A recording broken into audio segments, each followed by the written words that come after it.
It's Wednesday, November 15th. I'm your host, Sarah Beal. On today's show, we check in with Barnstable Police Deputy Chief Matthew Sonnabend. Then we'll get a look at October's real estate numbers with Register of Deeds Jack Mead. And finally, Arts and Culture Coordinator Melissa Chartrand talked to artist Betsy Payne Cook about the artwork on display right now here at Town Hall through the Artwork on Loan program. But first, let's get a look at today's top headlines. The DPW will be installing a new four-way stop at Strawberry Hill Road at Old Craigville Road in Centerville. This work is tentatively scheduled for the week of November 20th, subject to weather. Advanced warning signs will be installed, as well as temporary red flags and reflective strips on the signposts to alert drivers to the new stop signs where there were none before. Stop signs exist on Old Craigville Road. Those signs will be modified to alert drivers of the all-way stop. Maintenance dredging operations have commenced within the Barnstable Harbor entrance channel. Work is permitted 7 days per week, and hours of operation will vary depending on the tide cycles. The work is anticipated to be completed by the end of November or early December, contingent upon weather and other factors. The project involves mechanically dredging an estimated 6,868 cubic yards of sediment from the existing 60-foot wide channel. Dredge materials will be disposed offshore at the Cape Cod Bay disposal site. The channel will remain open to commercial and recreational boats throughout the dredging project. Boaters are urged to exercise caution when passing near the dredge rig. The 25th session of Inside Barnstable Town Government, a Citizens Leadership Academy, will begin Tuesday, January 30th, 2018. The Academy is an 11-week commitment with the goal of educating the citizens of Barnstable about the operations of town government while also obtaining valuable feedback and participation from those citizens participating in the Academy. To date, over 700 Barnstable residents and employees have participated in the program. The classes will be on Tuesday evenings from 6:30 to 9 p.m. and will be held in various locations throughout the town. The program is free of charge and open to anyone who resides or works in the town of Barnstable. Class size is limited, so please register early to avoid the waiting list. Applications are available at the town manager's office or online at www.townofbarnstable.us. The Town of Barnstable is pleased to announce the Hyannis Home Buyer Assistance Program. Eligible first-time home buyers may receive up to $75,000 to purchase a home as their primary residence in the village of Hyannis. Preference may be given to those purchasing within the downtown Hyannis Neighborhood Revitalization Strategy area. Assistance is provided as a zero-interest deferred payment second mortgage loan. Home buyers are required to invest a minimum of 1.5% of the purchase price of the home. To learn more, visit www.townofbarnstable.us/HHAP. Up next, we'll get a police update from Deputy Chief Matthew Sonnabend. Thank you so much, Deputy Chief, for joining us this morning. We have a lot to talk about, all very positive things today. You guys every year do collections at the police station for a couple of different things, so let's start there. Yes, we do. With Thanksgiving coming up and obviously Christmas right around the corner, generally this time of year we start doing toy drives and collections for a variety of different charitable organizations. First one on everybody's mind is Toys for Tots, obviously, because we have Stuff a Bus Challenge and everything that comes up.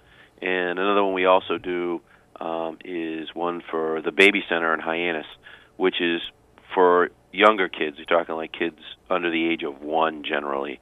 So, and those often people forget about them. They get kids toys for kids that are older and whatnot, but a lot of people forget that there's a lot of younger children, infants and whatnot out there that really deserve to have a good Christmas as well. So we do collect for them as well. So look for that in our lobby coming up over the next week or so, and you can just come in, talk to the greeter, and they can point you to the right bin and get you on your way. I know the Stuff a Bus is always, it's you guys do the whole big procession down to the Toys R Us, and I know it's a lot of fun. I remember one year I got quote unquote stuck in it. I had gone grocery shopping, but it was so cool to watch all of the emergency vehicles from across the Cape just parade down to Toys R Us to unload all of the toys that they had collected for the Toys for Tots. So it's just a wonderful program. It's so great that you guys participate in that. So definitely, hopefully people will keep bringing toys by for you guys.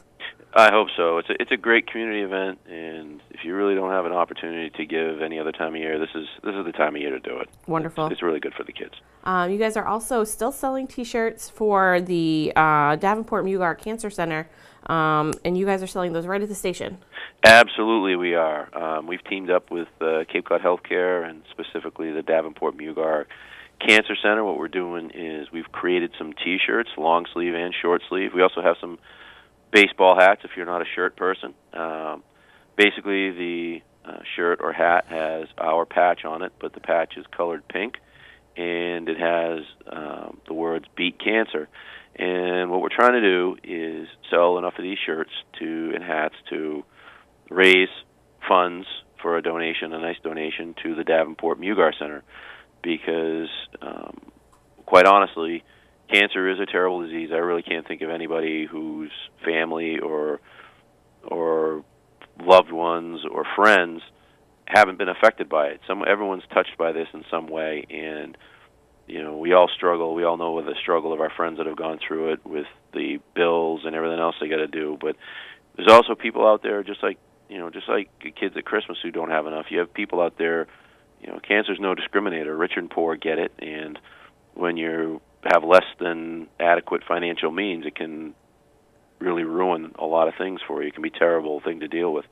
So what we're trying to do is generate some funds to give Davenport Mugar Center the opportunity to help some of these people out who might not be able to afford different things for their cancer treatments, and hopefully make a difference in that end. Yeah, it's so wonderful you're doing that, and you're selling these T-shirts through the end of November, correct? Correct. We are selling them to November 30th, and then they disappear. But hopefully we won't have any to box up and put away. We can sell some of these shirts and do something good for the community. And anybody that's interested can go right down to the station and buy them right there.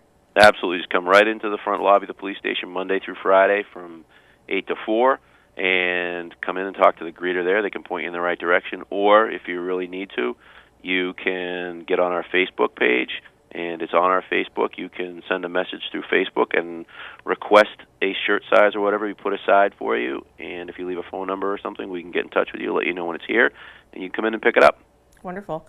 You also have 4 incoming police officers that are graduating this week from the police academy. Yes, we do. We have 4 new officers that are graduating tomorrow from the Plymouth Police Academy, 2 of which are from our Brazilian community. So we're going to be welcoming 2 new officers, 2 new bilingual officers, into the department Wednesday, and 4 officers overall, 2 females, 2 males, and actually one of the men was one of our community service officers over the past couple of summers. So, we're seeing some benefits and some rewards. Other than walking around and being the community presence, we're also seeing a few of these develop into fine police candidates as well. That's wonderful. It's so great to hear that a community service officer, really found, his passion and what he was interested in, and was able to pursue it, and is now going to be a full-time police officer with the police department. Absolutely. So any of you out there that are thinking about a career in law enforcement or police work, apply for that position, because it'll give you some practical experience and some exposure, and hopefully get you on your way. Wonderful. I know that everybody in the Hyannis community really enjoyed having the community service officers here on Main Street, so it's a great program and a great feeder into the police department. We enjoy having them out there. It really gives us that extra contact with the community and communication and presence that we really, really want to have out there and that the community deserves. Wonderful. Well, thank you so much for joining us, and congratulations to the 4 new officers joining the Barnstable Police Department this week. I really appreciate you taking the time to chat with us. All right, no problem. Have a wonderful day. You too. Thank you. All right, bye-bye. Bye. My guest today is Deputy Chief Matthew Sonnabend.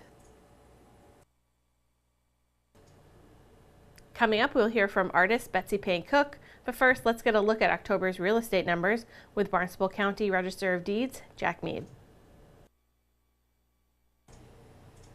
Jack, thank you so much for joining us today. We're going to talk about October's real estate numbers here in Barnstable County. What can you tell us about how we did last month? We had a very nice month, Sarah, for October of 2017. We were about equal with where we were a year ago in terms of overall sales volume, just down 0.6% from last year, and that was mostly because we did fewer foreclosure sales, which is always a good thing. The total value of sales was down slightly, 6.3% from the last year, but the median property sale value was up 2.8% from a year ago. And our mortgage numbers are slowing down a little bit as I think interest rates are starting to rise. We're not refinancing it quite as much as we used to. What do you think as far as like the numbers are looking for the end of the year? I know that we still have 2 months to go. We're just in the middle of November now, but is there anything that looks interesting or? Well, it is interesting. I'm not sure how our median numbers are going to, we're going to see any significant increases from last year. Our total value of sales is up 4.6% so far for the year, and our individual sales value is up 3.4%. So these are not crazy numbers, but they're better not. We're in the right direction. So I think at the end of the year, we're probably talking about 3 or 4% increase in the median value from a year ago. We'll be up overall for the year. Again, only a couple percent. So it's just going to be slow and steady, but it's solid real estate numbers that are continuing in the right direction, albeit slowly. That's always good news to kind of, slow and steady, keep everything kind of at the same pace, no dramatic drops, no huge spikes. It's kind of a good place to be. You don't want things to go too crazy. Well, we've been through crazy, and it's crazy. Yes. So have a little stability and a little settled down market is not the worst thing in the world. No. Mm-hmm. Can you tell us a little bit about, things that I've been thinking about as I was preparing for this interview was, why the county kind of, I guess what I'm trying to say is what's the difference between the Register of Deeds and the assessor's office? Because I feel like maybe some people might not understand that, they know that the assessors keep records of all the properties, but you guys also do for the county-wide. So can you kind of maybe explain that a little bit? Sure. The registry keeps the records of the actual transactions that affect real property. So if you own a piece of property and you take out a mortgage, or you give an easement to the electric company for power or whatever, you buy and sell the piece of property, the land itself, the physical land, not the building necessarily. We worry about the land that's being controlled, and those records are public records that have been collected since the beginning of the founding of the country in this area, and they track the ownership. And so, anytime you're doing something that you want the world to establish formally, then you're going to record the deed or the mortgage here or other document related to that land itself, and we keep track of it. We then provide those records to the assessor's offices in the various towns throughout the Cape. Okay. And they look for the deeds, and they look for changes in title in properties, and then they match them up with their records so that they know they were able to determine sales, see who the current owners are of the property, change the tax bills accordingly, and then send out a tax bill. Okay. And track from that perspective. So the towns are responsible for the taxing end of things, and we're basically responsible for the overall record keeping. But the town also has different departments that deal with the physical buildings that are on the properties, the building department, et cetera, and they keep records as well as dealing with the types of structures that are on properties. Mm-hmm. That's a good way to think about it. Is you guys are just about the land, the assessors are about the land and what's on the property. So that's a good right. way to think about it. They merge a little bit, but predominantly that's what our responsibility is dealing with the land alone. So when you buy a piece of property, you'll say the land and the building they're on, but really when you're doing a title search, we have no idea. You're not really going to have an idea looking at the title, the history of the property at the registry, what kind of building is on the property. You're just going to see the four corners of the property and figure out what encumbrances and what liens and what things affect that particular parcel of property that you're dealing with. Okay, great. Good to know. And so that's a good way to explain it and think about it. It's just something that I think about when I was preparing for this interview. So great. Is there anything else you'd like our viewers to know before I let you go? No, I think we're doing all right, and we're, as I said, hopefully we'll have a nice finish to 2017, and everyone will be happy. Wonderful. Well, thank you so much, Jack, for joining us today. I really appreciate it. Have a great day. Anytime, Sarah. Take care. Thank you. Bye. All right. Bye-bye. Our guest today is Barnstable County Register of Deeds, Jack Mead. I'm Melissa Chartrand. I'm joined with artist Betsy Payne Cook. We are here at Town Hall in the hearing room here today to talk about the Artwork on Loan program. Betsy, I'm so excited that this is not only about the Artwork on Loan program, it's actually a combination of two of the programs the town of Barnstable supports, which is the excursions out at Sandy Neck Beach, out to the halfway point, the house out at the halfway point, and our Artwork on Loan program, which features artwork by local artists in both our hearing room and Selectmen's Conference Room. So thank you. You are a part of both of these programs. I know, it's wonderful, isn't it? So it's great to talk to you about it. Now, what you do is you run some of the workshops out at Sandy Neck Beach. Correct. I've been doing it. This is coming into my third autumn. Doing the workshops out at Sandy Neck, and it's really nice because, you know, we've been there in the fall, the winter, and the spring, and the artists get an opportunity to, you know, see the changing weather and the changing environment and paint, whether it's oil, pastel, watercolor. Now, let's talk about first painting outdoors. That certainly is a different, quite the different setting than having an in-studio workshop, and you run both, so let's talk about that a little. My preference always is to paint outdoors. There's you know, that natural feeling of being in the location that you're painting, where you can really capture those moments of the atmosphere, the weather, you know, the changing light, you know, things that are happening around you that a photograph just doesn't capture. So I think that the plein air itself, which is the outdoor painting, really is something that I love. It takes some people a little bit to get used to because there are challenges in the equipment, preparing yourself, and also the speed at which you have to work because of the changing light. Right, because you paint right there. It's not taking a photograph for later. Right. Well, we do take photographs for later because there always are those opportunities where maybe a storm will come in or the light will shift, or you know, you wound up standing someplace and it's extremely buggy and you need to move on. So it's good to have those photo references, but the idea is not to rely on the photo. So it really is an opportunity to observe, but also to step away from the confines of the 4x6 photograph that you can get trapped in. Sure. Yep. Sure. Now, are the artists that you bring out there, are they, where do they range in ability? Oh, I have brought people that have never set foot outside painting to people that have been doing it for a while. So it ranges. And, you know, I love the opportunity to be able to work with people that are experienced, but also to, you know, give hints, tips, and directions for the people that, you know, they're the newbies. Sure. Yeah. And to see their progress. I know, it is. That's the part that's really lovely, especially, you know, people that have relied on photographs and, you know, are taking this opportunity to really branch out and to see their change, especially some of the people that have been coming out with me since 2015. You know, now you can really see a difference in their artwork. It's fabulous. Yeah. Absolutely. Now, Betsy, you've done these workshops in this area, also I'm sure around the country and around the world. I know you've offered some plein air painting. What makes Sandy Neck Beach, what's different about this locale? Oh, you know, that's an excellent question. But you know what? I think it's the whole entire experience. Most of the time when you paint outdoors, you know, I mean, I have hiked into woods or traveled along paths, but for this, it's the whole adventure out. It's getting in the ranger's truck. It's going out on the beachside ocean. It's traveling through the dunes. It's hitting the rocky marsh-side path. And, you know, painting outdoors is supposed to be about the experience. Sure. Your painting should reflect how you feel about painting.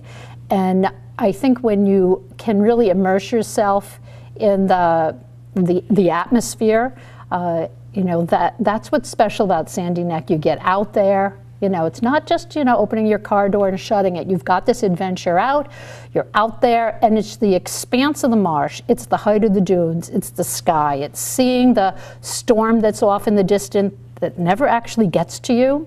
It's really, it's remarkable. It's very poetic how you describe it. Very good. No, it's beautiful, and I think that sentiment's been echoed many times. Of course, we send lots of groups out to the halfway point, and it's meant for artists in all disciplines. So primarily we've had visual artists go, but we have had writers and even musicians for the very reason that you described. Yeah. You can see, I mean, really the hut that's there, really, to be able to sit in there if you're a writer.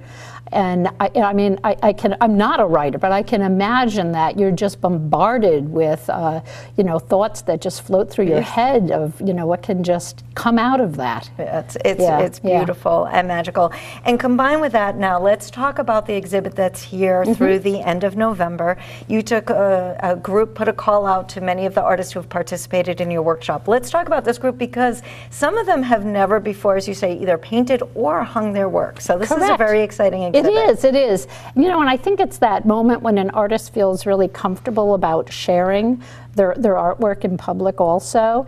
And for people that have never shown their work, there are a few here, or people that have never actually painted outdoors, to be able to say, you know, yes, I'm going to take a chance and I'm going to show it. And I think we've got a lovely selection of work. You know, it's really nice. The majority are pastels, but we do have one artist that did present some oils. Most were done on location. Some were finished back in their homes or studios, but it was the plein air moments that got it all going. Well, for our viewers, I want to let them know that we have a special artist reception on November 15th for the public to come from 4 to 6. They can meet the artists, they can see the work both here and in the Selectmen's Conference Room. And also to get more information on the particular workshops you offer, Betsy, we have your website, which is?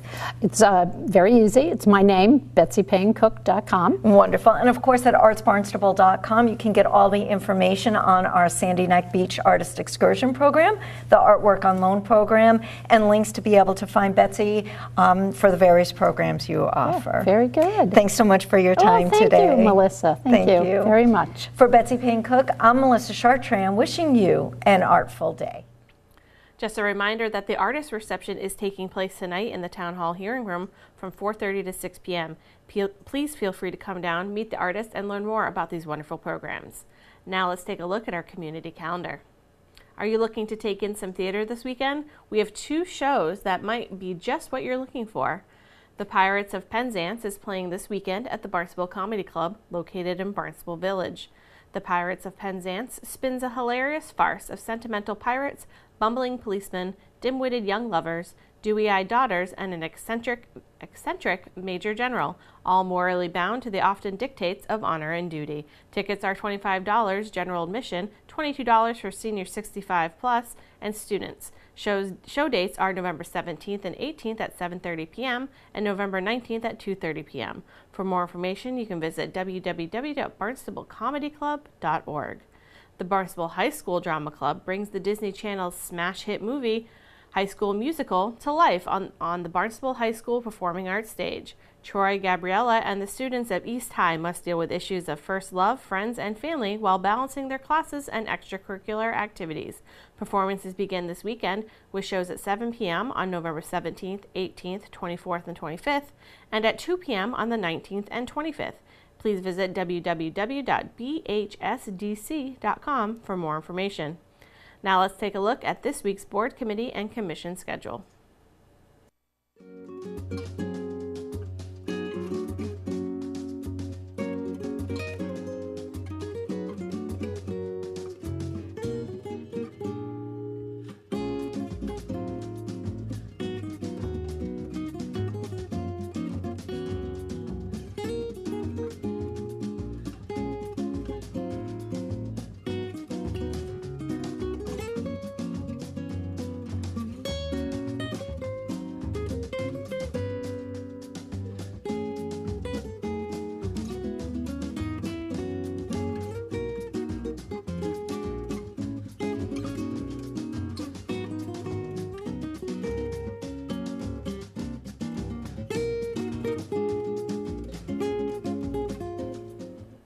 Thank you so much for joining us today. We'll be back tomorrow with another all-new show. On tomorrow's show, we will check in with Town Manager Mark Ells. We'll get a legislative update from State Rep Randy Hunt, and we will talk with Town Council President Eric Steinhilber about what is on the agenda for this week's Town Council meeting. For Barnstable Today, I'm Sarah Beal.